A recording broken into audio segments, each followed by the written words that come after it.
لیکن میں اکثر یہ سوچتا ہوں کہ ہمارے ہاں قربانی کرتا ہی وہ ہے جن کے گھر میں ہر جمعرات کو چھوٹا گوشت پکتا ہے، اور جن کے گھر میں ہفتے میں 3 دفعہ مرغی کا گوشت پکتا ہے، وہی تو قربانی دینے کے قابل ہوتے ہیں۔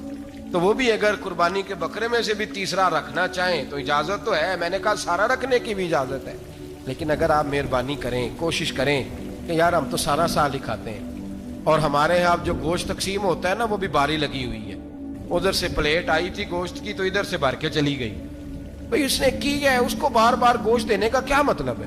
آپ یہ دیکھیں عزیزوں میں، رشتہ داروں میں، اور میں اگر تھوڑا سا آپ کی توجہ کرانے میں کامیاب ہو جاؤں تو سفید پوش لوگوں کو دیکھیں، کچھ سفید پوش ہیں، سفید پوش جن کے اوپر قرضے ہیں، بیماریوں نے جکڑ لیا ہے، گھر میں بڑے بڑے سخت مریض آ گئے ہیں، سفید پوش پہلے دیا کرتے تھے، آپ ان سے پوچھتے ہیں صاحب قربانی، تو بات کو ٹالتے ہیں، وہ کہتے ہیں سوچ رہا ہوں کوئی حصہ اسا ڈال جائے، پردہ پوشی کرتے ہیں، کہتے ہیں کہیں حصہ رکھا ہوا، پردہ پوش، اکثر وہ لوگ قربانی نہیں دے پاتے، اکثر دیا کرتے تھے اب نہیں دے پا رہے، کیوں؟ اس لیے کہ مشکلات ایسی آ گئیں، ان لوگوں کا خیال کریں، ان کے گھروں تک گوشت پہنچا کے آئیں، ان پر توجہ کریں، وہ سفید پوش آدمی کبھی ذکر نہیں کرے گا، کچھ تو ایسے ہیں جو خود پہنچ جاتے ہیں کہ ہمیں گوشت دیا جائے، لیکن کچھ سفید پوش ہیں، لا یسألون الناس الہافا، اللہ فرماتے ہیں کچھ لوگ لپٹ لپٹ کے سوال نہیں کرتے، سفید پوشی کا بھرم رکھتے ہیں، کا مزاج نہیں، ان کی طرف دیکھیں، اپنے رشتہ داروں کو دیکھیں، خاص کر ان رشتہ داروں کو دیکھیں جن کا آپ کو پتہ ہے کہ غریب ہیں، مجبور ہیں، ان کے گھروں میں گوشت بھیجیں، غریب بیٹیوں، غریب بہنوں کا خیال کریں، اس طرف متوجہ ہوں، ان کے ساتھ اس نے سلوک کریں، اس طرف آپ لوگ خیال کریں، اللہ ہمیں سمجھنے کی توفیق عطا۔ عالم بسلطانی نبی کالے علی کالے اتو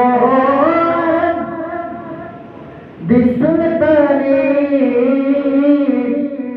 نبی کالے علی کالے حکومت تے حکمرانی نبی کولے علی کولے حکومت تے حکمرانی نبی کولے علی کولے قبر تلے کے پلتائیں بڑایا اور رستانے